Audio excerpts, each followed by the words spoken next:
반갑습니다. 깊은 생각 ELSO 원장입니다. 한민우입니다. 반갑습니다. 뒤에서 오랫동안 기다렸습니다. 많이 힘드셨죠? 힘들지 않으신가요? 예. 오늘부터 숙명여고가 기말고사에 들어갑니다. 아시나요? 이 숙명여고를 필두로 해서 이제 기말고사 시즌이 드디어 시작되었습니다. 마음들이 어떠신가요? 예, 두근두근 하시죠? 학생들은 기말고사 때문에 지금 매우 바쁘고요. 그리고 어머님들은 지금 모이신 것처럼 여름방학 준비 때문에 매우 바쁘십니다. 여름방학은 말만 들어도 실은 좀 두근두근 하실 겁니다. 저는 개인적으로요, 가을 설명회랑 비교하면 여름 설명회를 훨씬 더 힘들어합니다. 왜 그러냐 하면 작년을 떠올려 보시면요, 가을 때는 약간의 불안과 걱정도 있습니다만 부푼 기대도 있거든요. 작년 가을 말씀입니다.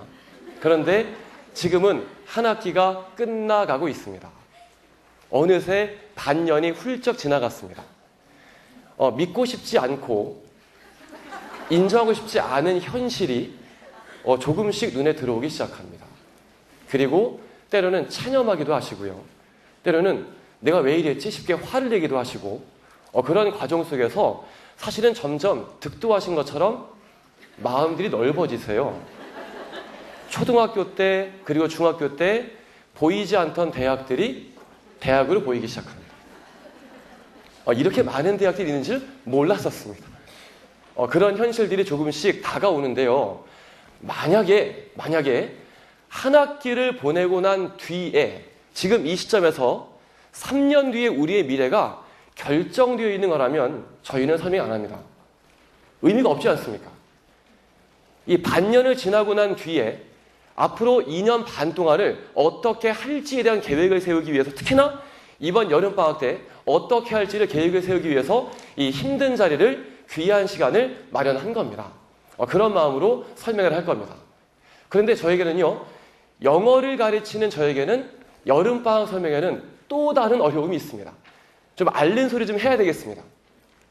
이맘때 어머님들의 뇌 구조를 잠깐 볼 수 있다면 아마도 국영수 가운데에서 가장 큰 비중을 차지하는 과목은 무엇이겠다?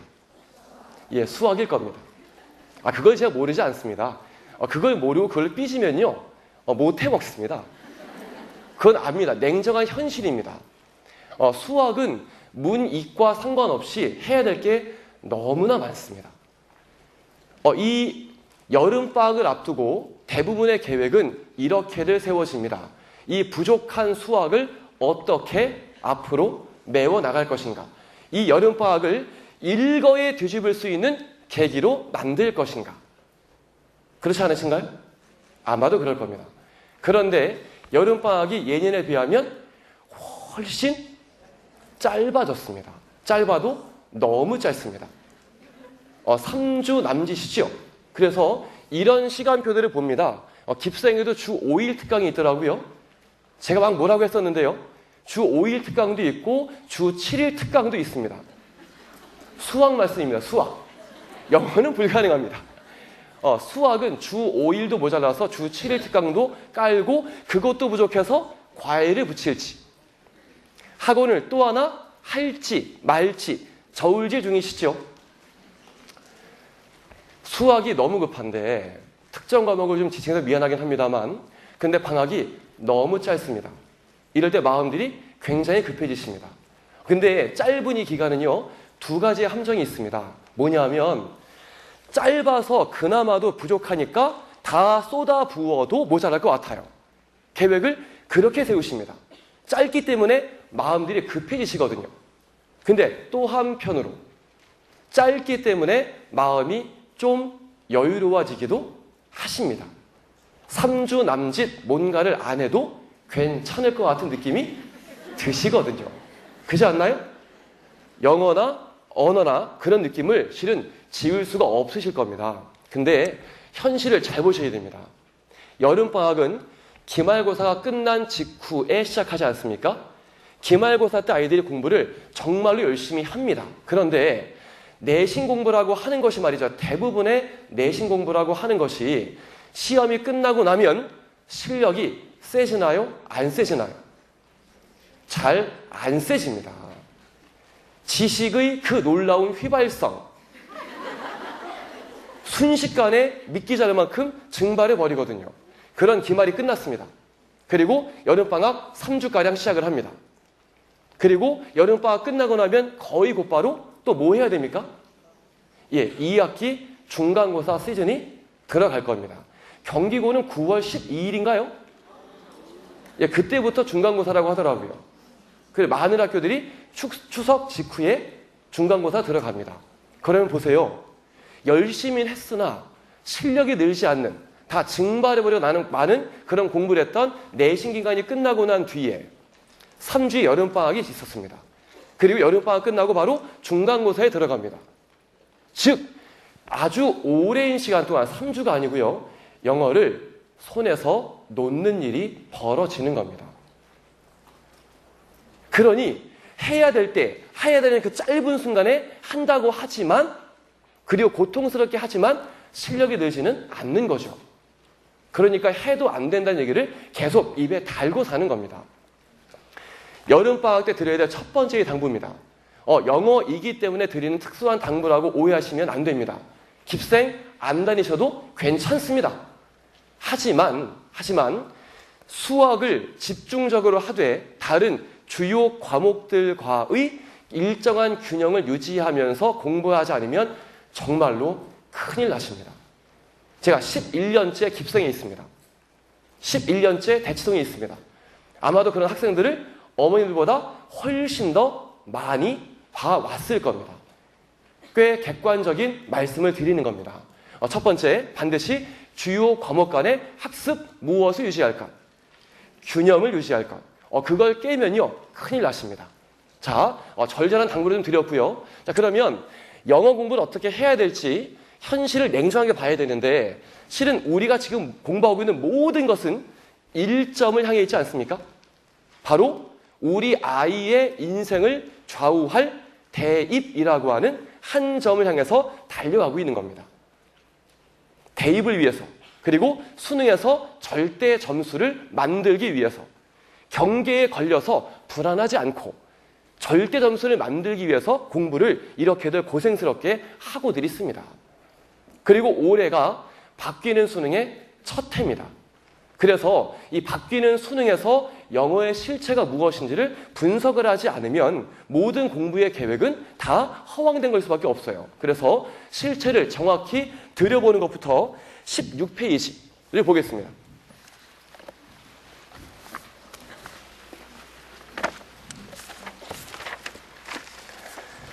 자, 16페이지 보시면 기존 수능과의 비교는 수도 없이 들으셨습니다. 다만 이것만 확인할게요. A형과 B형 가운데 뭐가 더 어렵습니다. B형이 더 어렵습니다. 그런데 최근 발표한 것에 따르면 좀 전에 말씀드리겠습니다만 A형 평균이요, 더 쉬운 겁니다. 평균이 46점가량입니다. 그리고 더 어려운 B형 평균이 58점 정도입니다. 적지 마세요. 적으실 필요 없습니다. 그냥 들으시면 됩니다. 어차피 복습은 안 하시잖아요. 그러니까 편안하게 좀 들으시면 됩니다. 정말로.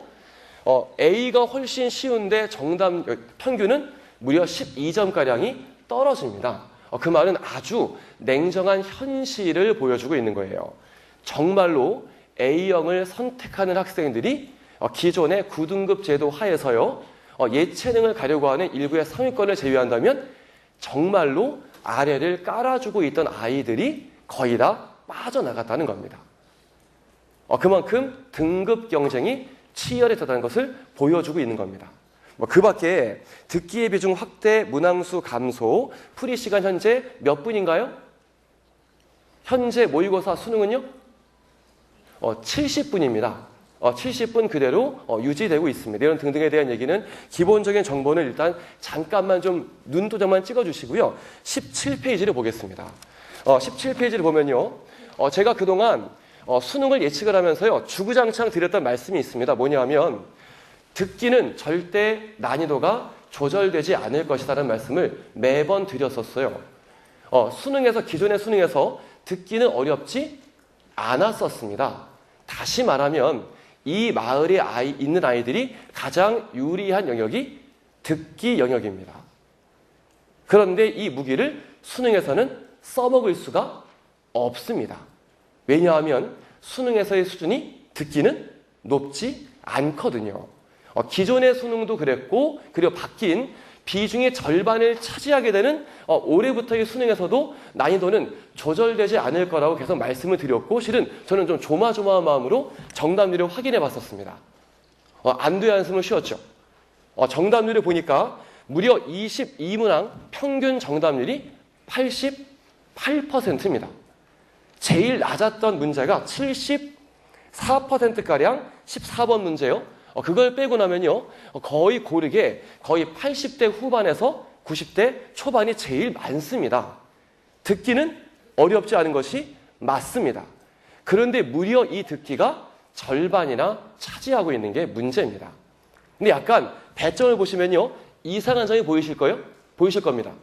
평가원의 고뇌가 좀 보입니다. 듣기 22문항에 이 배점 총합이 몇 점이 아니고요, 50점이 아니고요. 표를 잘 보시면 표에서 우측 하단에요. 배점 몇 점이죠? 예, 47점입니다. 47점이라는 이야기는 원래는 50점을 맞추려면 1점짜리가 사라지고 난 뒤이기 때문에 모두 2점짜리로 깔았을 때 듣기에서 3점짜리가 6문항이 있어야 합이 50점이 맞추어지거든요.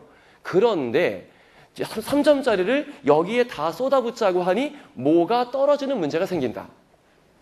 변별력이 떨어지는 문제가 생기는 겁니다. 그래서 어쩔 수 없이 그 3점짜리 문제 3개를 어디로 돌린 거냐 하면 뒤로 돌린 거예요. 독해 파트로 돌려버린 겁니다. 그래서 배점 총합이 47점이 되어 있는데 이것은 근데요, 확정이라 보기는 아직은 어렵습니다. 6월을 봤고요. 9월도 보고 11월까지 있기 때문에 그때까지를 보고 나야 뭔가 확정된 이 판이 보입니다. 대략 근데 이 선에서 조정은 되겠습니다만 듣기는 어렵지 않습니다. 이 대목에서요, 이 대목에 잘 보세요. 이 대목에서 안도하시거나 안심하시면 안 됩니다. 좀 외람된 말씀을 드리면 그러면 이류가 되십니다. 비슷한 실력대 있는 학생들 사이에서 듣기 한 문항을 실수로 틀립니다. 그 여파는 좀 큽니다. 아니, 많이 클 겁니다. 근데 듣기라고 하는 것은요, 이런 거지 않습니까? 정말 어렵지 않기 때문에요, 눈만 뜨고 있으면 웬만하면 들을 수 있어요. 특히 이 마을 아이들은 말이죠. 근데 잠깐 한눈 팔다가 놓쳤단 말이에요. 딱 1초를. 근데 거기에 결정적 단서가 있었다면 그 문제는 이제는 운에 맡기는 수밖에 없지 않겠습니까? 듣기는 제일 자신 있는 것이 맞는데 인류가 되려면, 진짜가 되려면 이래야 됩니다. 내가 쥐고 있는 확실한 카드를 말이죠. 카드를 유지하고 있는 최소한의 힘은 갖고 계셔야 돼요. 이건 내가 확실히 잡았으니까 이건 됐고 다른 거 해야지 하고 다른 걸 쫓아가는 순간에 듣기가요, 실수로 틀리는 문제들이 한두 문제씩이 생기기 시작합니다. 그러니 듣기의 완성이 되어 있다면 그 완성된 감각을 유지하기 위한 최소한의 힘은 기울여 주시라. 그걸 위해서 제가 한 번도 안 했었는데 듣기 공부의 몇 가지 팁을 좀 말씀을 드립니다. 고3들도 상담을 하면요, 잘 모르고 있는 겁니다. 일단 일정한 주기로 매일 필요 없습니다. 이틀이면 이틀에 한 번씩, 3일이면 3일에 한 번씩이라도 뭐 수능형이 됐건 탭스가 됐건 뉴스가 됐건 미드가 됐건 좋습니다. 일정한 간격으로 꾸준히 들으면서 내 것인 것을 확인하는 과정이 필요합니다. 그리고 두 번째, 듣기를 할 때 가장 좋은 장소는 학교와 독서실과 집 가운데 어디일까요? 집이 제일 좋습니다. 단 문제를 풀 때를 말씀을 드리는 거예요. 문제 풀이를 처음으로 하는 그 타이밍에 제일 좋은 장소는요, 집입니다. 왜 그러냐 하면 이거는 아주 세밀한 기술적인 측면 관련되어 있는데요. 듣기 할 때 가장 효과적인 기자재는 이어폰과 헤드셋과 스피커 가운데서요. 스피커가 제일 좋습니다. 근데 많은 아이들은 이어폰으로 공부합니다. 독서실에서, 야자실에서 한다면 말이죠. 스피커가 제일 좋은 이유는요, 음질이 제일 나쁘기 때문입니다. 실제 시험 현장에서 우리 아이들에게 이어폰 지급되지 않습니다. 헤드셋 지급되지 않습니다. 그냥 울리는 소리 있잖아요. 이 주변의 소리가 섞여서 시험지 넘기는 소리, 혹은 기침하고 있는 소리, 볼펜 딸깍거리는 인간들 소리, 혹은 숨소리마저도 그런 소리에 섞여서 듣기를 들어야 되거든요. 그러려면 평소의 공부의 환경이 최대한 실전에 가까워야 된다. 그러니 모쪼록 듣기가 쉽다고 방심하지 마시고요. 반드시 확실히 잡고 있다면 그것이 내 것일 수 있도록 최소한의 힘을 일정한 간격으로 기울여 주셔야 됩니다. 끝! 넘기겠습니다. 자, 다음 듣기를 빼고 난 독해입니다. 당연한 순서일 겁니다. 듣기에 변별력이 없다고 하는 이야기는 수능이 무용지물이 되지 않기 위해서는 어디서 변별력을 구할 수밖에 없다. 나머지 50점에서 변별력을 구할 수밖에 없다. 독해와 문법과 어휘입니다. 문항수가 총 23문항이 있는데요. 자, 보시면 23문항이라는 얘기는 기존의 33문제에서 무려 10문제가 준 겁니다. 그러면 어떤 문제가 있냐면요. 한 문제당 무게감이 더 커진 거예요. 하나의 실수가 돌이킬 수 없거든요. 근데 가만히 볼게요. 가만히 보시면요. 제가 배점을 적어 놓았는데 3점짜리 문제들 유형을 좀 보실까요? 27번이 3점이었죠? 어법입니다. 그리고 33번이 3점, 34번, 35번, 36번까지 내리 3점인데 모두 빈칸입니다. 자, 그리고 좀 건너뛰어서요. 3점짜리가 38번에 순서 배열 문제가 3점짜리가 있고요. 장문 독해에서 빈칸 문제가 3점입니다. 3점짜리 문제 총 7문항 가운데에서 빈칸 문제가 5문제입니다. 어법 문제가 1문제입니다. 아이들이 비교적 어려워하는 순서별 문제가 여기에 포함되어 있습니다. 그리고 이 3점짜리 문제들의 평균 정답률이요. 제가 이 글 중간에 적어 놓았는데요. 글 4번째 줄일 겁니다. 7문제의 평균 정답률이 53%입니다. 거의 반타작입니다. A로 빠진 애를 빼고 그 애들을 빼고 남아있는 아이들의 평균이 53%가량밖에 안 됩니다. 60도 안 됩니다. 이것이 승부처인 거 보이시나요? 우리 아이들이 리딩에서요. 제일 어려워하는 게 어법이지요. 또 어휘입니다. 이 어법과 어휘는 한 문항씩으로 줄었으니까 그나마 좀 다행스러웠는데 자, 그 어법과 어휘를 빼고 나면 제일 어려워하고 가깝스러워하는 것이 바로 빈칸 문제입니다. 빈칸 문제, 순서 배열, 문장 끼워 넣기, 무관한 문장 고르기 이런 문제들이 아이들이 매우 어려워하는 문제들인 건데 역배점은 없습니다. 어려운 문제들에 정직하게 3점씩을 주었습니다. 그래서 이것이 승부처가 됩니다. 3점짜리 2개를 틀렸다고 해볼까요? 다른 건 다 맞고요. 하필이면 3점짜리 2개를 그럼 원점수가 94점이 됩니다. 원점수 94면 1등급 위태롭습니다. 실은 매우 2개밖에 안 틀렸는데 위태로워집니다. 즉 문항수가 5문제 줄고 전체는요. 독해 파트는 10문제 줄었습니다만 절대로 녹록지 않다고 하는 것은 이미 데이터로 보여지고 있기도 하고요. 이 독해를 어떻게 잡을 것인가가 무엇보다 중요할 거라는 얘기죠. 어떻게 잡을 것이냐 인 건데 전체 이 정답률도 그렇습니다만 이 지금 바뀐 수능의 특징을 보면요. 문장 길이가 길어지고 있습니다. 아시죠? 문장 길이가 길어지고 있습니다. 그 말은 문장 구조도 그만큼 어찌 되겠다. 복잡해질 겁니다. 그리고 사용되고 있는 어휘도 좀 더 어려워지고 있는 게 진짜 냉정한 현실입니다. 어휘도 어려워지고 있고 문장은 길어지고 있고 구조는 복잡해지고 있습니다. 대강의 깜으로 제압할 수 있는 것이 아닙니다. 정확하게 독해하고 스스로가 정확하게 제압하고 있다고 하는 확신을 가지고 독해하지 않으면 매번 불안불안하게 흔들리고 있으면 수능을 보장할 수가 없습니다. 아까 한승 원장님께서요. 이렇게 하는 걸 마침 공교롭게 봤어요. 영어마저도 쉽지 않다. 영어는 쉽다고 생각했는데 깔리는 뉘앙스는요. 영어는 쉬운 거였는데 이런 영어마저도 만만치 않다. 영어는 만만한 적이 별로 없었습니다. 이런 억울할 때가요. 특히나 상위권들 사이에서는요. 영어는 만만하지 않았습니다. 워낙 잘하는 것들이 전국적으로 많은 겁니다. 수능 문제는 정말 좋은 문제거든요. 어려운 문제거든요. 제가 볼 때마다 놀랍니다. 쉬운 척 기선제압하지 않습니다. 수능 문제 정말 심혈을 기울여서요. 감탄해서 만든 문제들입니다. 감탄할 만큼 많은 노력을 기울인 문제들인 건데 제법 어려운데 정답률을 보고는요. 제가 놀랄 때가 한두 번이 아닙니다. 정말로 잘합니다. 아이들이 경쟁이 여간 치열한 게 아닙니다. 영어마저도 그런 거 없는 겁니다. 정확하게 제압하지 않으면 안 된다. 듣기는 방심하지 말고 꾸준히 감각을 유지하면서 공부 계획을 세울 것.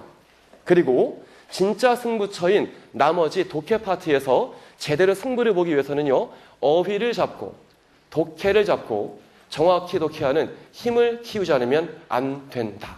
이것이 여름방학의 승부처가 되어야 됩니다. 그래서 자, 여름방학 때 뭘 해야 될지를 말씀을 드릴 건데요. 그 말씀을 본격적으로 20페이지에 드릴 건데 그 말씀 전에 19페이지에 보시면요. 생뚱맞은 박스가 있지 않습니까? 여기에 프라이미스라고 하는 것이 있습니다. 프라이미스는 우리말로 뜻이 뭐냐면요. 전제라는 뜻입니다.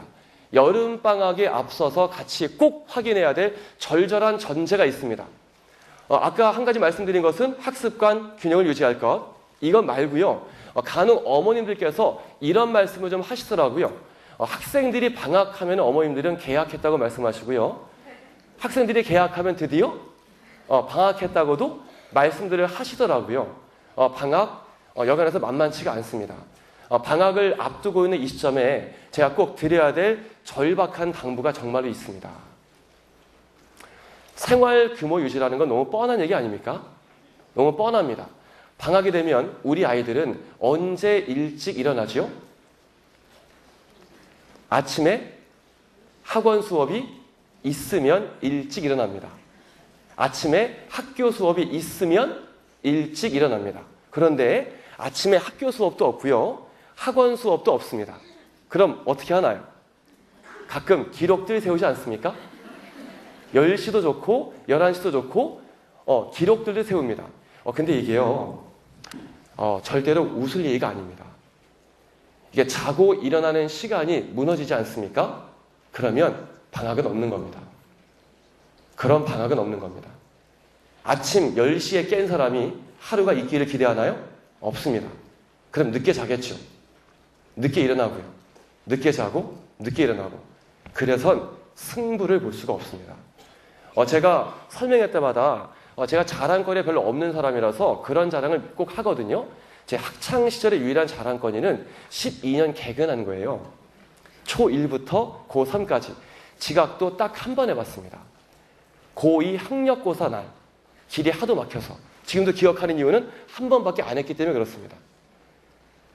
그게 저의 자랑이었는데 알고 보니까요. 제 자랑이 아니었습니다. 어머님 덕분이었죠. 그 시절 엄마 덕분이었던 거죠. 철들고 알았습니다. 제가 잘했던 게 고등학교 때요. 눈 감고 밥 먹는 거였습니다. 5분만 더 자겠다는데 굳이 깨워서 안 치세요. 그럼 밥을 먹어야 됩니다. 안 그러면 못 가거든요. 그래서 아침에 학생들 아무도 없는 텅 빈 버스를 타고 학교에 가서 교실문을 제가 열었었어요. 그게 제 유일한 자랑거리였습니다. 근데 알고 보니까 어머님 덕분이었거든요. 다른 건 다 타협하셔도 괜찮습니다. 오늘 하루 공부 쉬겠다고 하면 실은 괜찮습니다. 이거는 과학적으로 괜찮은 겁니다. 동일한 계열의 정보가요. 매일 계속 들어오면요. 오히려 효율이 떨어진답니다. 아시나요? 단어 공부를 매일 하면 안 됩니다. 곧 말씀을 드리겠습니다만 하루는 쉬어야 됩니다. 그래야 내가 쉬고 있는 동안에 쉬고 있는 뇌는요. 6일 동안 들어온 정보를 실은 정리하고 분류하고 버리고 한답니다. 근데 매일 하면 정리할 겨를이 없어서요. 결국 엉켜버려서 쓸 수 없는 쓰레기밖에 안 된답니다. 즉 매일 똑같은 강도로 공부하는 건 좋은 게 아닌 겁니다. 그래서 좀 쉬겠다고 한다면, 오늘 이 복습을 내일로 미루겠다고 한다면 그런 건 타협하셔도 괜찮습니다만, 생활 관리, 생활 규모를 유지하는 것은 절대 타협하시면 안 됩니다. 물론 깨우는 일이 여간 어려운 게 아닌 것도 압니다만 어차피 사이에 안 좋으시잖아요. 그걸로 관계 회복을 기대하시면 절대 안 됩니다. 그리고 피하고 싶으신 것도 저 압니다. 그래 냅두자, 오늘 학원도 없는데. 가끔 아침에 일찍 수업하면요, 저 그런 전화도 받아요. 애가 도저히 깨질 않아요. 이 속사감과 이 지친 기색이 역력한 목소리 있지 않습니까? 도저히 일어나질 않아요. 선생님 죄송합니다 하고 끊을 때도 있어요. 하지만 거기서 타협하시면 안 됩니다. 그럼 그 하루가 없어지는 거고요, 또 다른 하루에 도미노처럼 영향을 미칩니다. 그래서 방학 때 생활 규모를 유지하는 것만큼은 꼭 신경 써야 됩니다. 이 전제만 확인하면서 뒤로 가겠습니다. 자, 20페이지. 제가 보통은 일부가 길어지면 마음이 쫓겼는데요, 마음 쫓기지 않고 편안하게 하겠습니다. 가시는 분도 계신데 편안하게 하겠습니다.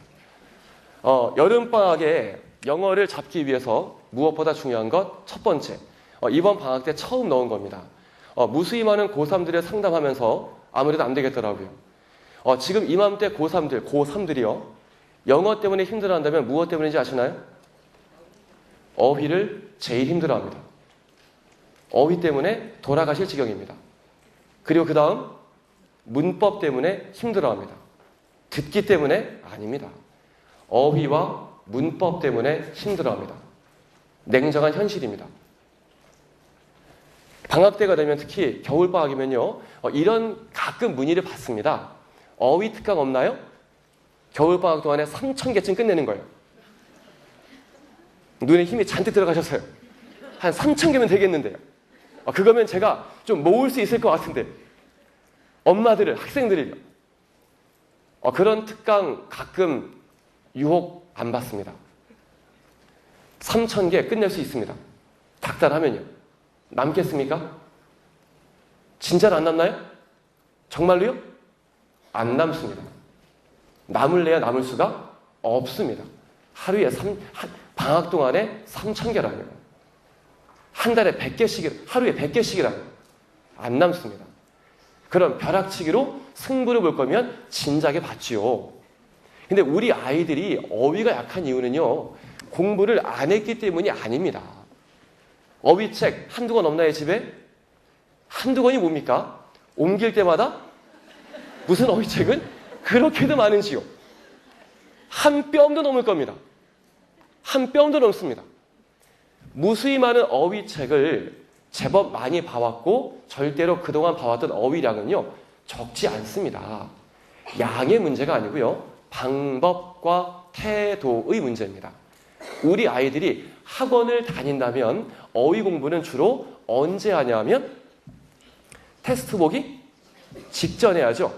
학원 오는 엄마 차 안에서. 실은 가끔 어머니들께서요, 자랑도 하세요. 우리 아이가 머리가 좋습니다. 오는 차 안에서 20분 봤는데 그걸 다 외웁니다. 그리고 다른 그 뒤 얘기는 슬쩍 안 하십니다. 통과하고 나면 다 까먹습니다. 그래서 모든 게 매번 새롭습니다. 모든 게 매번 새롭습니다.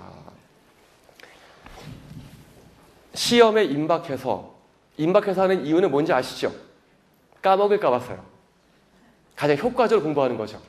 직전에 급한 마음으로 그 짧은 시간에 비해서 너무나 많은 어휘를 순식간에 요령껏 삼켜버렸습니다. 그리고 운 좋게 시험에 통과합니다. 통과를 못해도 별로 놀라지 않습니다. 우리 아이들은요, 담담하죠. 남는 건 익숙합니다. 학원과 미운정이 잔뜩 듭니다. 그리고는 제시를 받건 한 방에 받건 거짓말처럼 학원문 나서면 머릿속은 새하얘집니다. 하지만 마음은 가볍습니다. 집에 일찍 가니까요. 그렇게 해서는 죽었다 깨어나도요, 승부를 볼 수가 없습니다. 이 어휘를 잡자는 말씀 맨 끝에 이런 말씀을 이제 적어놨습니다. 여름 방학에 어휘를 잡는 게 아닙니다. 여름 방학부터 어휘를 잡아야 하는 겁니다. 어휘를 잡기 위해선 내가 바뀌어야 됩니다. 벼락치기로 순식간에 해치워버렸던 그 좋은 머리를 버려야 됩니다. 부지런한 손발이 필요한 거고요. 끈기가 필요한 겁니다. 그게 안 되면 어휘 못 잡습니다. 진심으로 그렇습니다. 일단 어휘, 좀 자세한 말씀은 나중에 다른 자리에서 말씀을 드릴 거고요. 두 번째, 문법에 대한 말씀을 드려야 됩니다. 문법도 골칫거리인데요. 저 말고 어머님들께요. 골칫거리인데 제가 설명회 때마다 이런 퀴즈를 내거든요. 복습하겠습니다. 어머님들께서는 우리말 네이티브십니다. 적어도 40년 이상 보통 네이티브실 겁니다. 국어 능력 인증 시험을 내일 보시면 5급증 몇 급 받으실까요? 1급이 아나운서급이랍니다. 3급쯤 받으면 수능은 만점이랍니다. 어머님들께서는요, 몇 급? 4급? 5급? 급수가 안 나옵니다. 오늘 깁생 설명회는 금세 끝날 겁니다. 라고 말할 때 금세의 세는 아인가요? 어인가요? 우리말입니다. 아인가요? 어인가요? 지난 가을 때 들으신 분들도 헷갈리시죠? 금세 할 때의 세는요. 어느 세와는 다르게요. 어느 세는 어느 사이의 준말인데 금세는요. 금시에 애가 어이의 애입니다. 그래서 금세는 세자는 아이가 아니고요. 어입니다. 놀라셨죠? 압니다. 우리말도 정확히 이해하려면 꼼꼼하게 보지 않으면 안 됩니다. 하물며 영어는 더 말할 것도 없습니다. 그런데 이놈의 문법이요. 아이들을 망가뜨립니다. 어떻게 망가뜨리냐면 문법을 공부해야 되는 이유는요. 하나입니다. 시험에 나오기 때문에 공부하는 겁니다. 그렇지 않나요? 시험에 나오니까 공부합니다. 시험에 나오는 이유는 중요하기 때문에 나옵니다. 중요한 이유는 시험에 나오기 때문입니다. 그리고 시험에 나오는 건 중요하기 때문이라고 바보 같은 논리를 반복합니다. 그래서 아이들이 문법을 공부하다가 점점 지칩니다. 외울 게 너무 많거든요. 기껏 외웠더니 이건 또 예외랍니다. 이것도 예외랍니다. 예외가 너무 많습니다. 그러니 점점 짜증이 솟구치죠. 게다가 이 동네는 이과 성향이 매우 강하지 않습니까? 매우 강합니다. 이과생들 단어와 문법 정말 끔찍스러워합니다. 이해해야 할 여지는 아무것도 없고요. 그냥 다 외울 것밖에 없어요. 자, 그냥 곰처럼 외우는 수밖에 없어요. 근데 그건 끔찍하게 싫거든요. 수학은 궁리하는 맛이 있는데 영어는 궁리하는 맛이 없습니다. 문법을 접근하는 태도가 역시 관점의 틀을 때문에 그렇습니다. 그냥 무턱대고 외웁니다. 제 자랑질을 좀 하면요. 이과 상위권 학생들에게 제가 종종 그런 말을 듣습니다. 선생님 문법은 수학처럼 접근하세요. 저는 뼛속까지 문과인 사람이거든요. 미분 적분 때 포기했거든요. 그들은 확률 통계는 모르거든요. 그런데 매우 의아한 얘기였는데 가만히 곱씹어 보니까 저의 칭찬이긴 한데 이유는 그런 거였습니다. 문법을 따져 물어주거든요. 네이티브인 꼬맹이들이 보세요. 이해하고 자기네 말을 씁니다. 꼬맹이들이 이해하는 말을 우리는 어떻게 하고 있나요? 그냥 다 외우려고 하고 있거든요. 시험에 나올 거라는 이유로 그냥 다 외웁니다. 외우고 나면 머릿속에 현재 완료가 용법이 뭐가 있는지, 가정법은 뭔지, 관계사는 뭔지 쫙 제목들만 둥둥 떠다니는데 도통 써먹을 수가 없는 쓰레기가 되어가고 있거든요. 그게 싫으니까 문법을 점점 멀리하게 되는 거예요. 한 문제라고 하니 좀 다행스럽기도 하고요. 문법 한 문제의 문제가 아닌 겁니다. 문법을 제대로 잡지 않으면 큰일 난다. 제 문법 특강을 들으시라는 간접 광고를 하고 있는 겁니다. 문법을 지금부터 제대로 잡는 계기는 무엇보다 필요하다. 다음번에 제가 작은 설명을 준비할 텐데요. 그때 오시면 제가 실제 수업을 조금 보여드릴 겁니다. 그런 자리에서 좀 더 자세하게 말씀 나눌 수 있는 기회가 있으면 좋겠고요. 문법 말씀을 어휘와 문법만 말씀드리고요. 그리고 나서 한 가지 당부, 제대로 꾸준히 리뷰하자. 얘기는 짧게만 드리겠습니다. 제일 절박한 얘기는 합니다만 우리 아이들이 오늘 저 보세요. 저 영어학원이 있었거든요. 영어학원 끝나고 집에 갔습니다. 뭐 하나요? 수학 숙제하죠. 수학학원 끝나고 집에 갔습니다. 뭐 하나요? 영어 숙제합니다. 수학학원 끝나고 집에 갔는데 내일 내야 될 수행평가가 있습니다. 뭐 하나요? 수행평가합니다. 욕해가면서요. 수행평가 너무 많다고. 너무 많습니다. 근데 영어학원 끝나고는 집에 가면 수학하고요. 수학학원 끝나고 집에 가면 영어합니다. 영어학원 끝나고 집에 가면 논술합니다. 우리 아이들이 돌아볼 줄 모릅니다. 정말로. 정말 세지려면 자기가 투자했던 것을 돌아볼 줄 알아야 됩니다. 그게 아니면 세질 수 없습니다. 쏟아부어도 밑 빠진 독에 물 붓기입니다. 아시지 않습니까? 근데 이 동네의 학력이 더 높은 이유는요. 워낙 쏟아붓는 물의 양이 다른 지역에 비해서 압도적이어서 좀 더 남는 겁니다. 비율로 따지면 전국 꼴찌입니다. 저는 이게 참 싫습니다. 제 아이들이 그러지 않으면 좋겠습니다. 듣기 방심하지 말 것. 어휘를 이번 여름방학부터 잡으려고 계획하실 것. 문법 그냥 암기 과목 아닌 거니까요. 제대로 따지고 이해하면서 공부할 것. 돌아보는 습관을 키울 것. 2년 반 동안 이렇게 하면 영어를 잡을 수 있습니다. 근데 충분히 공감하시지만 속으로 이렇게 말씀하고 계시죠. 우리 아이들은 그것 빼고는 다 잘합니다. 바꿔 말하면 그것만 못합니다. 우리 아이 어휘 맨날 벼락치기 하고요.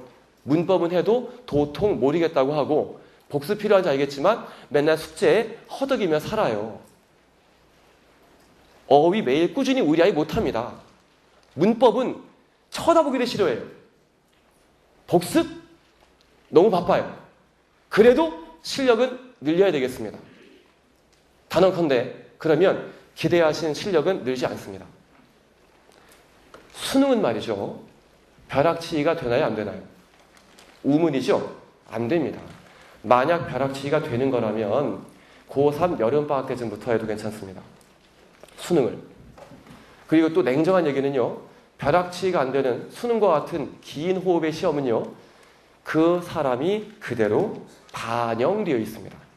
이 아이의 성품, 공부의 작품, 요즘의 컨디션, 집중력이 너무 잔인할 만큼 점수에 오롯이 담겨져 있습니다. 그럼 보세요. 그 점수의 변화를 주고 싶다면 무엇을 바꾸는 것이 우선일 수밖에 없다. 그 사람을 바꾸는 것이 우선일 수밖에 없습니다. 그런 노력을 기울이지 않으면서 성적을 바꾸려고 하면 할수록 힘들어질 겁니다. 우리 아이가 바뀌지 않으면 안 됩니다. 물론 어렵습니다. 저도 압니다. 지금 앉아 계신 어머님들만큼 우리 학생들이 수업 시간에 집중할 수 있으면 그리고 리액션이 어머님들만큼일 수 있으면 우리 아이들 모든 꿈을 이룰 수 있습니다. 저도 수업하기 힘들 때가 종종 있어요. 눈을 겨우 이렇게 띄어야 될 때가 있어요. 안 그러면 눈을 뜰 수가 없는 그런 지경이 있지 않습니까? 힘듭니다. 그런 아이들을 보고 계시면 매우 속 터지지 않으십니까? 그런데 그 아이가 바뀌지 않으면 안 됩니다. 그리고 그 아이를 바꾸는 건 실은 이맘때쯤이 되면요. 어머님들 몫이 아닙니다. 저 같은 사람들이 바뀌자고 얘기하고 먼저 본을 보이지 않으면 안 바뀝니다. 그런 마음으로 여름방학을 준비하고 있는 겁니다. 그리고 사족 한 가지만. 어머님들 마음은 급하신데 학생들은 어떤가요? 다들 배인되지 않습니까? 인생을 그렇게 여유롭게 볼 수가 없습니다. 정말로 그럴까요? 한 아이가 어저께 저한테 얘기했습니다. 전학 가고 싶어요. 아이들의 속내는 그렇습니다. 전학을 푸념반, 진단반으로 고민할 만큼 아이들 참 많이 힘들어합니다. 그리고 이맘때의 자존심은 슬프지만 점수로 보여집니다. 아이들이 여유로울 리가 없습니다. 학교에서 성적 얘기 안 할까요? 수준별 반편성인데요.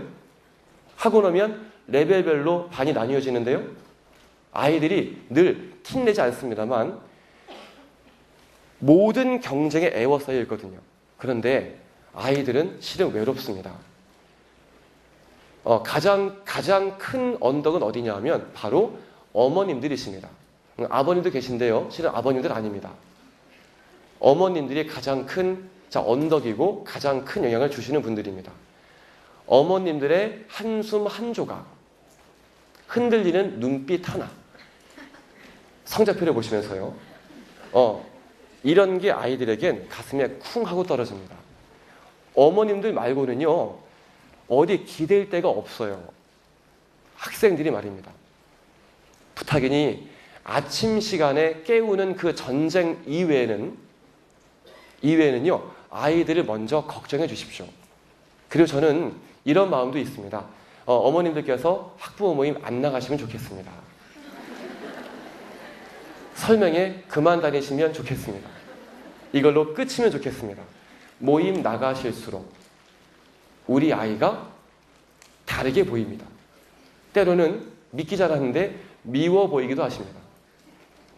모쪼록 아이들의 든든한 응원이 되어주시고요. 아이들을 다그치기도 하고 변화를 이끄는 것은 저 같은 사람들의 몫입니다. 충분한 시간이 없어서 더는 얘기 못합니다만 더 못다한 얘기를 위해서요. 다음 주에 제가 터닝 포인트라는 이름으로 작은 설명을 준비해 두었으니까요. 관심 있으시면 그때 다시 뵙겠습니다. 이상 마치겠습니다. 고맙습니다.